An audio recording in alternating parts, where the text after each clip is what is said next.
Eh bien le bonjour, on se retrouve pour une vidéo vlog où on va discuter entraînement, objectifs, préparation pour mes prochaines échéances sportives.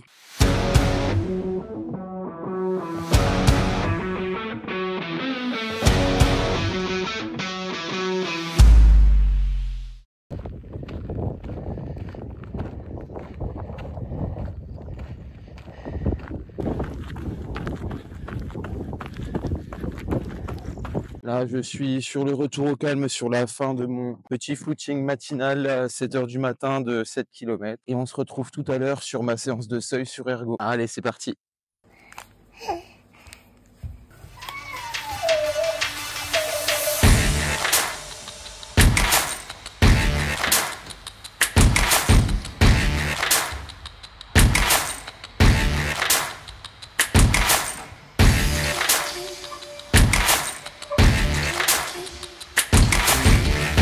Ok, on se retrouve dans le studio. Là, il est 11h45, 3h30 après ma petite séance d'endurance fondamentale là de ce matin. Là, je m'apprête à faire une séance de seuil sur Ergo. Donc là, en ce moment, comme je disais tout à l'heure, pour mes prochaines échéances sportives, le prochain gros objectif, là, ça va être la Spartan Race de Morzine sur sa version ultra, plus de 50 km et une soixantaine d'obstacles. C'est une première pour moi sur ce format, sur un format aussi long en trail, en course à pied, et qui plus est sur le format Spartan, j'en ai jamais fait avant. Donc ça va être un véritable challenge. J'ai absolument aucune idée du chrono qui serait réalisable là en fonction de mon niveau de forme. Je sais pas du tout à quoi m'attendre. Ça fait quelques mois avec Eric et Cédric, donc de Vos Aigus Fitness. On s'entraîne un petit peu en trail pour pouvoir justement s'entraîner à cet objectif. On a fait quelques courses en course officielle en montant crescendo en termes de distance. On a commencé par un 14, puis ensuite un 18. Bon, après, j'ai fait un 24, un 30. L'objectif, c'était de prendre un petit peu d'expérience déjà en course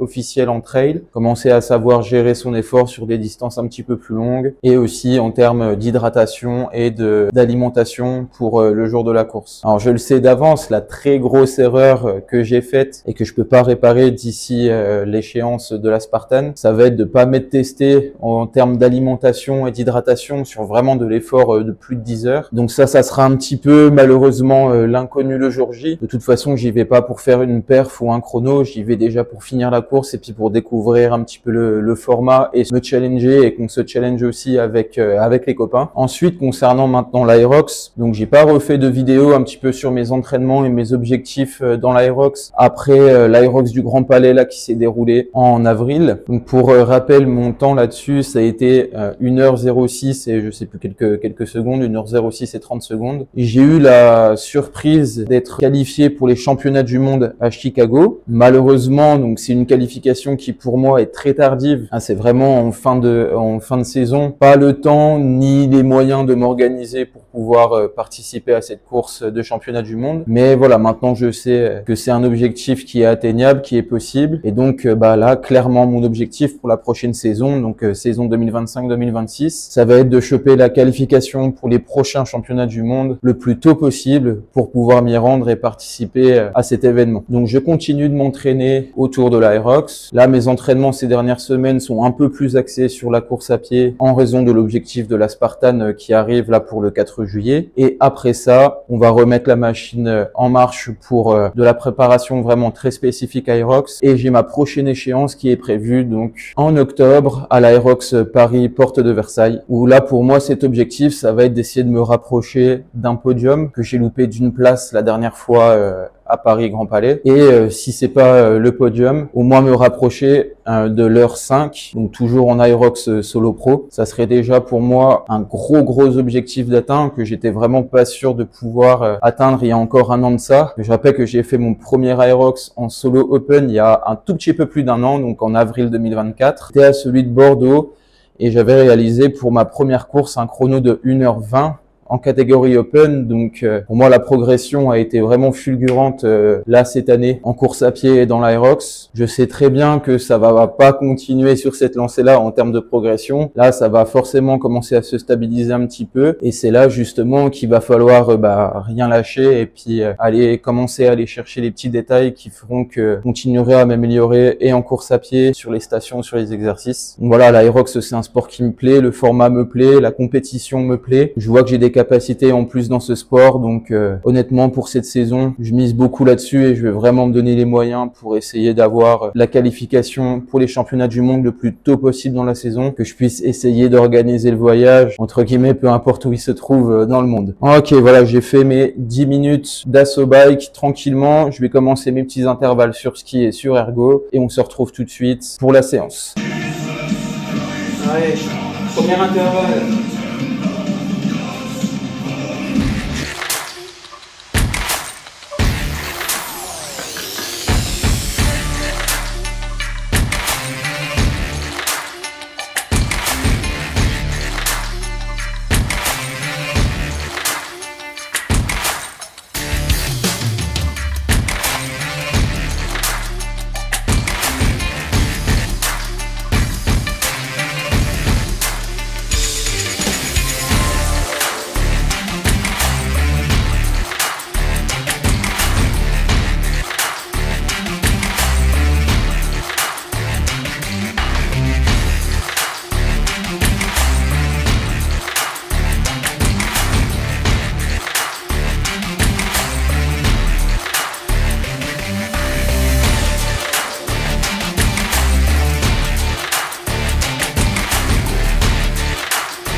Ok, intervalle ski terminé.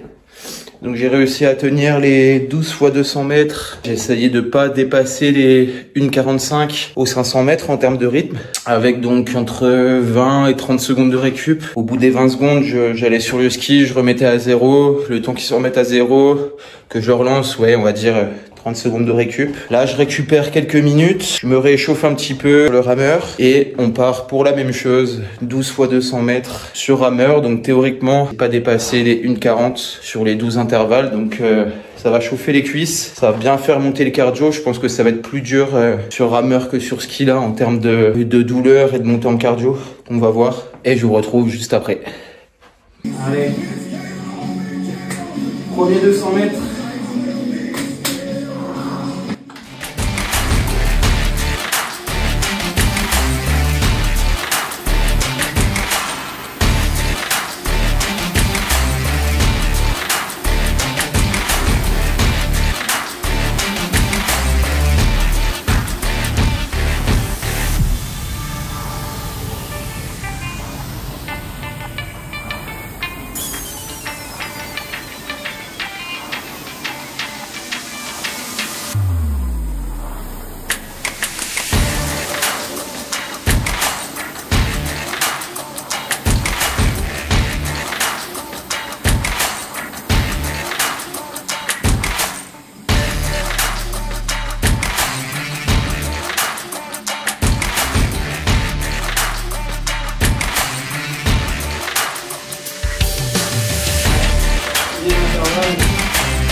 Boum, meilleure transition. Intervalle terminé, 12 fois 200 mètres. Sur le rameur à allure 1,40.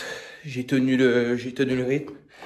Parfois un tout petit peu plus, parfois un tout petit peu moins. Sur les derniers, j'ai pu aller chercher une 36, je dirais, de moyenne. En fait, la moyenne sur l'écran est un peu biaisée parce que ça prend en compte le temps de lancer la machine et le temps que les secondes défilent aussi après avoir relâché l'effort. Donc la moyenne, voilà, est un peu biaisée, mais je me fixais sur le rythme en direct sur l'écran. Ça fait les 12 fois 500 mètres en à peu près 40 secondes. Donc très bien pour aujourd'hui. Donc cet après-midi, je file à vos Aigus Fitness et j'essaye de vous tourner encore l'entraînement de demain. Comme ça, je m'occupe du montage de la vidéo demain après-midi, vendredi matin, pour que la vidéo sorte ce week-end. Je vais essayer de reprendre un rythme comme ça sur les vidéos. Alors, pas forcément d'une vidéo par semaine, parce que du coup, ça me prend pas mal de temps, même si c'est du montage très sommaire, c'est du cutting, etc. Mais voilà, j'y vais à mon rythme là-dessus. En tout cas, n'hésitez pas à me dire si ce format un petit peu vlog d'entraînement vous plaît. Et si vous voulez voir des autres formats un peu différents sur la chaîne, bah pareil, c'est avec plaisir que j'écoute vos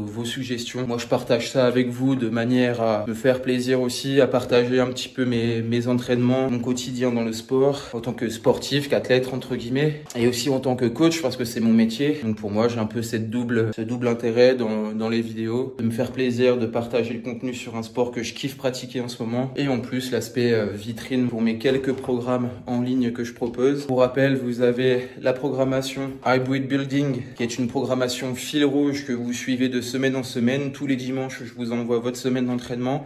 C'est une programmation qui est généraliste. Vous avez accès à un groupe de discussion avec toutes les personnes qui sont adhérentes à la programmation. Ça permet d'avoir une programmation communautaire, d'avoir les retours de tout le monde, de progresser ensemble. Vous avez mes retours en plus sur toutes les séances. Vous pouvez demander des conseils, des adaptations si besoin. Je réponds très vite, on va dire du 16 heures sur 24 pour un prix qui est vraiment dérisoire, 20 € par mois si vous prenez la programmation sur l'année. Donc pour les petits budgets, et si vous voulez suivre une programmation un petit peu hybride avec des cycles de progression sur les différentes qualités physiques, Hybrid Building, foncez. Et sinon, j'ai aussi mon programme Aerox 12 semaines pour préparer votre premier Aerox ou pour progresser dans la discipline si vous en avez déjà fait un. Séance de test, pourcentage de charge personnalisée, adaptation des exercices en fonction du matériel que vous avez à disposition, si vous avez des ergos ou pas, si vous avez des sleds ou pas. Donc voilà, j'ai vraiment mis du temps à faire cette programmation. J'ai mis quasiment 6 mois à la faire parce que j'ai testé tout simplement toutes les séances qui sont dans la programmation. J'ai modifié plein de choses au fur et à mesure pour que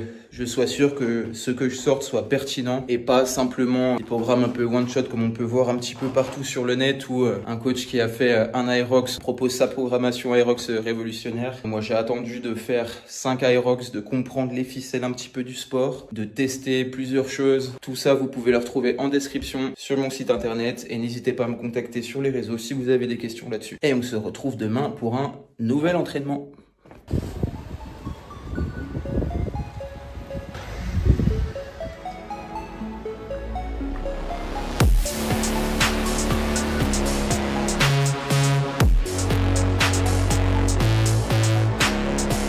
Donc le challenge, le temps il commence à partir du moment où les disques décollent du sol. Quand je donne le top, 3, 2, 1, top, c'est parti. On est le lendemain de la séance de seuil sur ergo. Là, je vais m'échauffer un petit peu, une petite dizaine de minutes de mobilité. Et puis on va partir sur une séance axée bas du corps. Donc ça peut ressembler dans la construction de séance à une séance de musculation classique sur le bas du corps, avec des mouvements de squat, de fente. Le but, ça va être de rendre cette séance un peu plus fonctionnelle, de manière à développer plusieurs qualités physiques. Là en ce moment, ce que j'aime bien faire, c'est que j'aime bien commencer mon premier bloc avec des fentes lourdes, là que je vais faire à 80 kg. Deuxième bloc avec squat pose sur le banc, enchaîné avec des sauts. Et ensuite, j'aurai un travail sur le sled avec du sled push et des fentes plus légères, mais on va travailler la résistance et l'endurance musculaire. Je finirai ma séance avec un bloc de course à pied. Donc normalement, c'est une deuxième séance que je fais plus tard dans la journée. Là aujourd'hui, c'est pas le cas. Je suis contraint d'enchaîner les deux séances. Là, ça va me faire un bon 2 heures de séance. Donc je vais bien m'hydrater. J'ai préparé une boisson avec électrolytes et un petit peu de glucides. Et je vous montrerai ma séance course à pied juste après ça.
4 fois 10 répétitions, fente à 80 kg la validée. Deuxième bloc, donc je vais faire un triset, donc un enchaînement de 3 exercices. Une dégressive sur du back squat pause, donc avec banc. Je vais faire 5 répétitions à 100 kg. Je vais vite décharger, j'enlève 20 kg de chaque côté. J'enchaîne avec 10 répétitions à 60 kg. Et ensuite, 10 box jump avec une réception les jambes le plus tendues possible, en évitant d'atterrir en squat trop profond. Ça va me forcer à vraiment bien chercher les fibres rapides et à travailler mon explosivité, ma détente sur le bas du corps, qui, je le sais, est un petit peu mon point faible aussi. Donc on est parti, là je m'échauffe et ensuite je vous montre une série complète de travail.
Dernier bloc là de la séance jambes. Donc, je vais faire un EMOM de 12 minutes. Donc, départ toutes les minutes.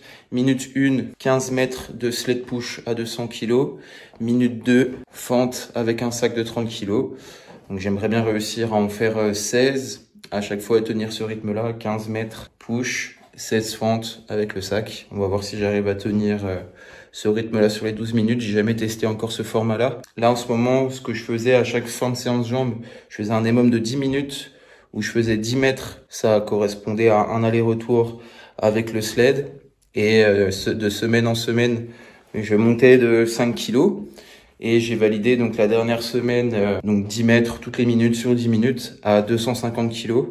Mais je sentais que ça allait finir par être contre-productif parce que ça me tirait beaucoup dans les mollets de faire 100 mètres là en 10 minutes avec un sled lourd. Donc j'ai laissé un peu tomber ce format-là et je coupe maintenant entre du sled push et des fentes.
Allez, ok, EMOM terminé. C'était la première fois que je faisais ce format. Bon, ça m'a mis dans le malin quand même.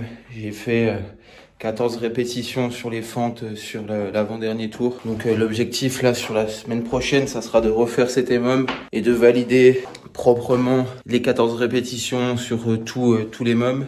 Puis semaine suivante, sur charge progressive, je vais augmenter d'une répétition, enfin de chaque côté, donc passer de 14 à 16, essayer de le valider sur tous les mômes, ainsi de suite. Je vais essayer de garder ce format-là jusqu'à valider, je pense, 20 répétitions sur les fentes.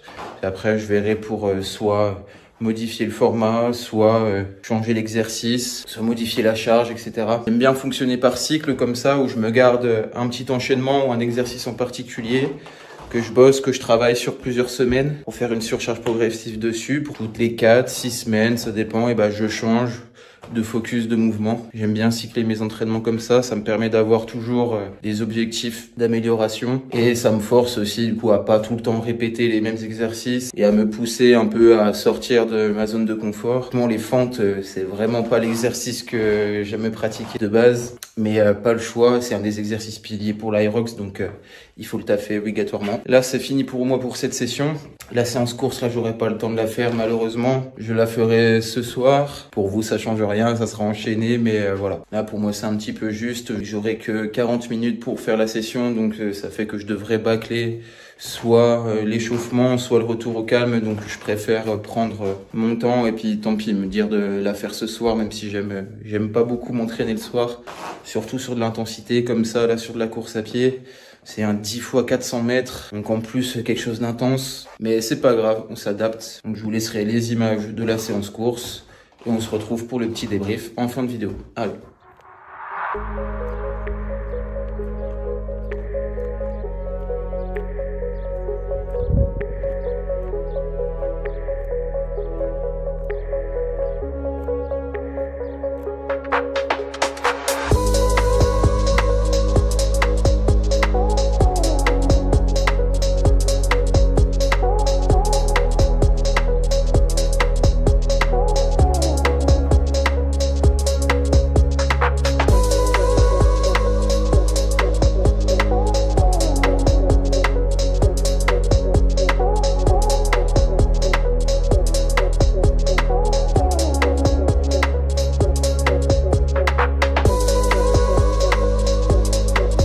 Bon, fin de la séance piste.